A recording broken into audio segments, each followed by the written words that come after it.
حضرت جنید بغدادی رحمۃ اللہ علیہ کی خدمت میں کسی شخص نے تحفتاً کوئی پرندہ بھیجا جس کو انہوں نے قبول فرما لیا اور ایک مدت تک اپنے پاس رکھ کر اس پرندے کو رہا کر دیا۔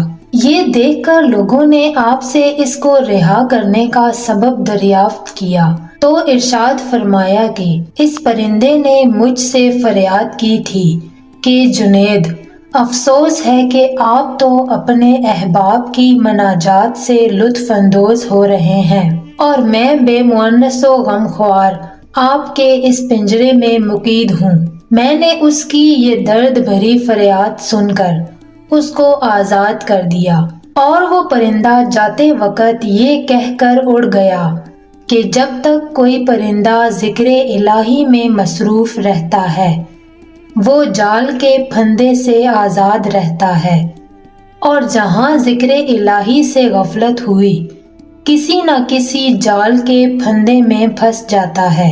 میں تو بس ایک ہی مرتبہ ذکر سے غافل ہوا تھا کہ مجھے اس کی سزا میں پنجرے کی قید میں مقید ہونا پڑا۔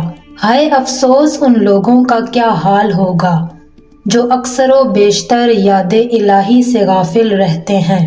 حضرت جنید، میں آپ سے مستحکم وعدہ کرتا ہوں کہ اب کبھی ایسا نہ کروں گا۔ اس کے بعد کبھی کبھی وہ پرندہ حضرت جنید کی زیارت کے لیے آتا اور دسترخوان پر ان کے ساتھ بیٹھ کر کھانا کھایا کرتا تھا۔ چنانچہ جب حضرت جنید رحمۃ اللہ علیہ کا انتقال ہوا تو وہ پرندہ بھی تڑپ تڑپ کر زمین پر گرا اور اس کی روح پرواز کر گئی۔